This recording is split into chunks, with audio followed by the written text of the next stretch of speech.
यहाँ कोई bulldozer issue नहीं है, ना मेरा नाम बुलडोजर है।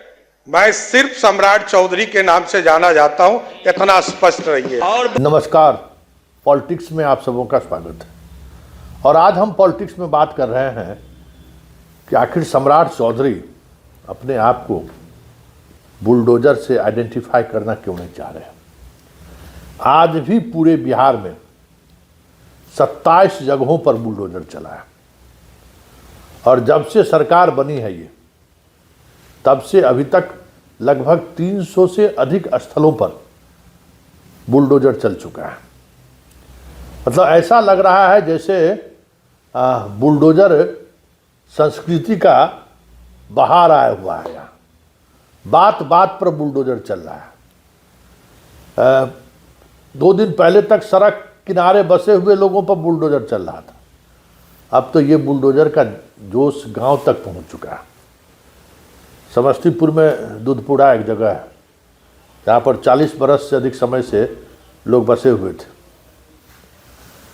एक जमींदार जगता हुए हैं, उन्हीं के ज़मीन पर पूरी तौर पर ज़मीन दोज कर दिया गया। 250 से 300 परिवार जो बहुत बरसों से बचे हुए थे, कर्पूरी ठाकुर जी बहुत लंबी लड़ाई लड़के वहाँ पर लोगों को बसाया था, उस पर बुलडोजर चल गया।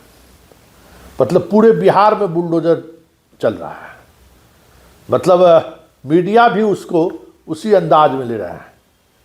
लेकिन सम्राट चौधरी बुलडोजर बाबा से बचना चाह रहे हैं, योगी के मॉडल की चर्चा करने से बचना चाह रहे हैं।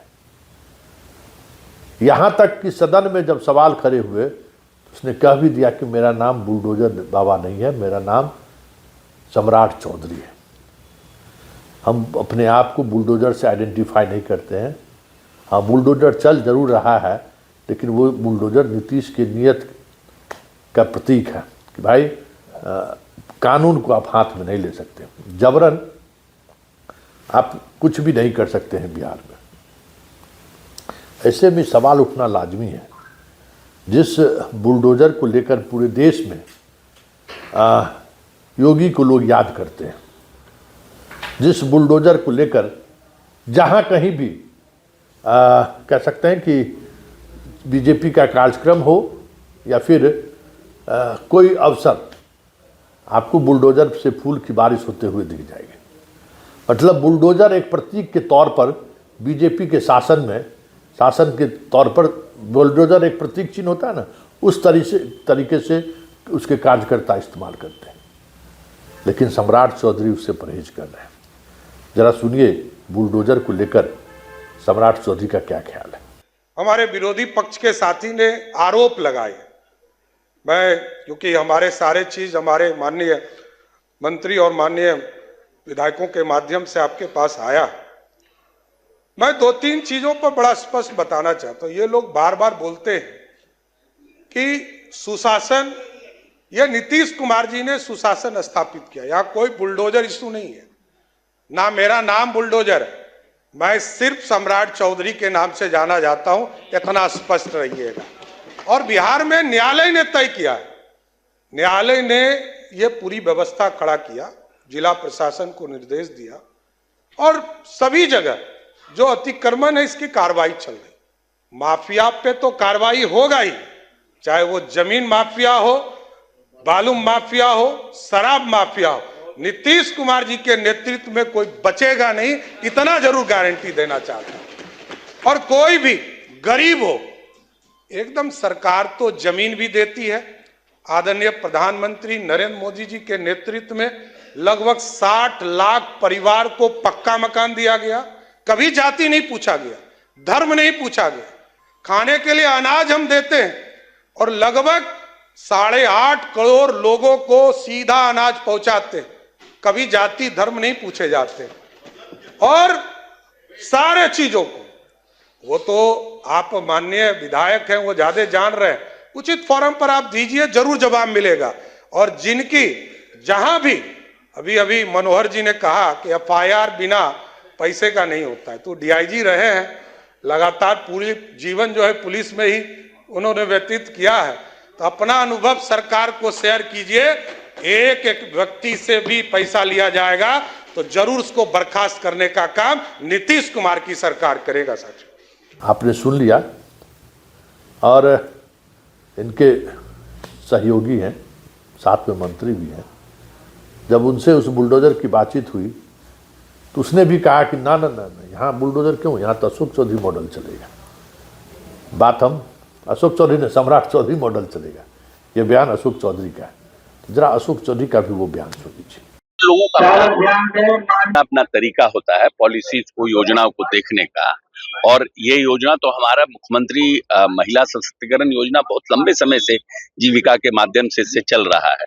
इसलिए मैं समझता हूँ कि ये एक बड़ी योजना है, और गरीबी रेखा से नीचे जो जीवन यापन कर रहे हैं परिवार, उनको ऊपर लाने के लिए, उनके आर्थिक स्थिति को मजबूत करने के लिए ये योजना आने वाले समय में मील का पत्थर साबित होगा। दिल्ली में संचार साथी आपको लेकर पार्लियामेंट जो चल रहा है, विपक्ष हमलावर है, कह रहा है विपक्ष की जो आम लोग हैं उनकी निजता का हनन किया जा रहा है। अगर संचार नहीं तो ये तो आप क्या नाम है, मंत्री ने पार्लियामेंट में कहा है कि जिसको रखना है रखे, जिसको नहीं रखना नहीं रखे। तो फिर ये आपको मजबूरी तो है नहीं, आप रखना है रखिए।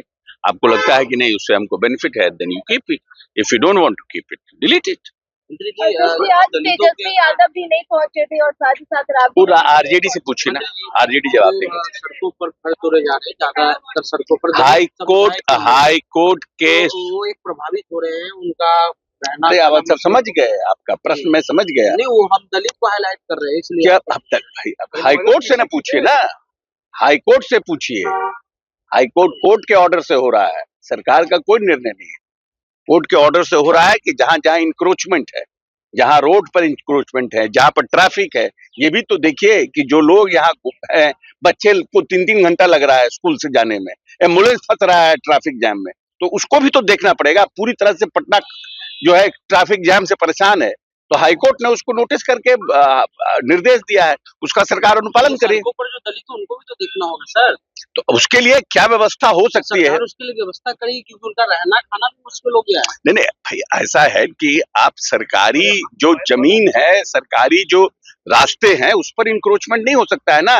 यू कांट, आप किसी एक कास्ट बेसिस पे नहीं ना कर सकते हैं कि दलित है, चाहे वो ब्राह्मण हो, चाहे वो दलित हो, चाहे वो अति पिछड़ा हो। लेकिन सरकारी जमीन पर अगर आप इंक्रोचमेंट करिएगा, लोगों को, सिर्फ आम लोगों को परेशानी होगी। तो आम लोगों में दलित नहीं घूम रहा है, आम लोगों में ब्राह्मण नहीं घूम रहा है, आम लोगों में अति पिछड़ा नहीं घूम। तो आपने सुना है ना सवाल कि पूरे देश में बुलडोजर को आइडेंटिफाई करने के लिए योगी की चर्चा होती है, यहां क्यों नहीं हो रहा है?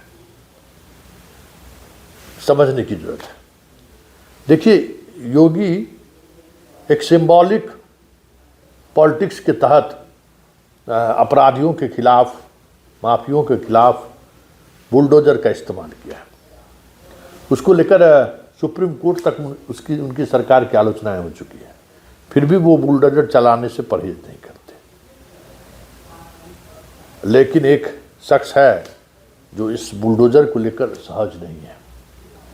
बीजेपी में एक बड़े नेता हैं जो योगी से भी सहज नहीं है, और इसलिए योगी को जो आइडेंटिफाई करने वाला जो बुलडोजर है, जिसकी अक्सर चर्चा जब कभी भी कहीं होती है तो योगी मॉडल का चर्चा हो ही जाता है, उससे भी वो सहज नहीं।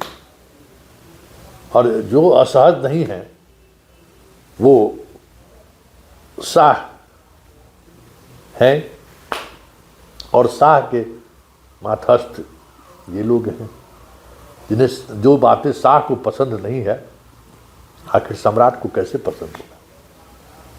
जिस बात से शाह झुंझला जाते हैं, उस बात के साथ सम्राट कैसे खड़े होंगे, है ना? तो एक बड़ी बात ये है कि जिस तरीके से बुलडोजर को लेकर एक देश स्तर पर योगी की छवि बनी है, उस छवि को बिहार से भी आइडेंटिफाई करने के से सम्राट बच रहे हैं।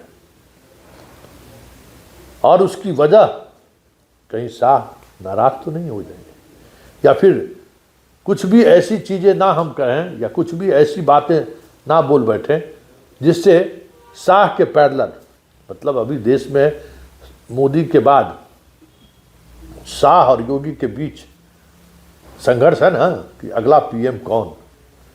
तो फिर ऐसी बात हम क्यों उठाएं या उस ऐसी बातों के साथ क्यों मैं खड़ा रहूं जो शाह को असहज कर दे, जो शाह के ताजपोशी में कांटे का काम करे। तो बहुत कुछ समझ में आ रहा है ना कि सम्राट का बुलडोजर से अपने आप को आइडेंटिफाई करने से क्यों बच रहे हैं। अब राजनीति को समझिए कि किस तरीके से राजनीति में सिंबॉलिक पॉलिटिक्स का महत्व है। सिंबल मतलब हर जगह बुलडोजर से फूल की बारिश से लेके, मतलब जहाँ कहीं भी मोदी के रैली में भी लोग बुलडोजर लेकर चले जाते थे, जैसी भी मशीन जिसको कहते हैं। वहाँ बारिश तो बारिश, फूल की बारिश तो होती ही रहती है। एक सिंबल की तरह दिखाता है कि देखिए बीजेपी का मतलब है बुलडोजर। इसलिए तो नहीं बच रहे हैं सम्राट। और दूसरी बात, बिहार के उस मिजाज को, जो राजनीतिक मिजाज नहीं, एक गवर्नेंस का जो मिजाज रहा है, उस मिजाज में बुलडोजर नीतीश को कभी सूट नहीं किया। कुछ भी ऐसी बातें नीतीश के शासनकाल में नहीं हुई है जिस पर लीगली सरकार को शर्मिंदगी महसूस करनी पड़े या कानूनन तौर पर सरकार को फटकार लग जाए। इसलिए सरकार इस मामले में बहुत ही सजग रह रही है। और सम्राट का बुलडोजर से अपने आप को अलग करना राजनीति का एक दूसरा हिस्सा ये भी है कि हम अगर नीतीश, ठीक है, नीतीश के मुख्यमंत्री रहते हुए भले हम उनके सारे जिम्मेवारी और दायित्व को हम अपनी तरफ खींचते चले जा रहे हैं, लेकिन नीतीश हम तभी बनेंगे बिहार में, या नीतीश के आसपास हम तभी पहुंच पाएंगे जब हम नीतीश के गवर्नेंस को लेकर, नीतीश के सुशासन को लेकर जो उनकी शैली रही है, उनके शैली के हम आसपास पहुंच सकें। इसलिए बुलडोजर भले चल रहा है बिहार में, लेकिन बुलडोजर को सरकार से जोड़ना नहीं है। बुलडोजर से सम्राट को या सरकार को आइडेंटिफाई नहीं करना है, क्योंकि ये कहीं न कहीं वो गवर्नेंस का वो हिस्सा है जो नीतीश जिससे कभी सहमत नहीं रहे। तो क्या ये माना जाए कि बुलडोजर के सहारे शाह की नाराजगी न मोल ले जाएं या शाह की वजह से शाह नाराज ना हो जाए, इसका भी ख्याल रख रहे हैं सम्राट। और साथ ही नीतीश के बाद कौन, नीतीश का उत्तराधिकारी कौन, ये भी उनके दिमाग में ख्याल के तौर पर चल रहा हो कि हमें शासन की बात या शासन व्यवस्था में हमें नीतीश की छाया दिखनी चाहिए। इसलिए हमें बुलडोजर जैसी कार्रवाई पर अपने आप को ना जोड़ सकें। बुलडोजर को बस सिर्फ हाई कोर्ट की कार्रवाई है, यहाँ तक हम सीमित रखें। तो ये सियासत है, और इसी सियासत को समझना है कि पॉलिटिशियन जब अगर किसी बात को लेकर असहज हो तो समझिए कि इसके पीछे एक बड़ी सियासत है, और पॉलिटिशियन अगर किसी बात को लेकर चुप्पी साध ले तो समझिए कि सबसे बड़ी सियासत है। और इसी सियासत को जब आप समझेंगे ना, तब आप समझ सकते हैं कि पॉलिटिक्स क्या है। चलिए, इस पॉलिटिक्स में इतना ही, इजाज़त दीजिए, नमस्कार।